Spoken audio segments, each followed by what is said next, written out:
Hello guys. Ngayon guys, papasok muna tayo sa McDo.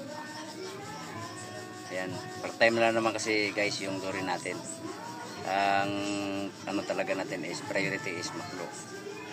So, yan naghahanda ako. Tapos na pala ako naghahanda nga pala. Papasok na ako kasi alas 12 yung in ko sa McDo. Ang out ko niyan is alas 6 na ng hapon. So yun lang mga guys, baka magtaka kayo na hindi tayo nakabiyahe ngayon. So kapag hindi tayo nakabiyahe mga guys, nasa McDo po ako. Kaya sa McDo kasi walang vlog. Merong picturean pero walang vlog.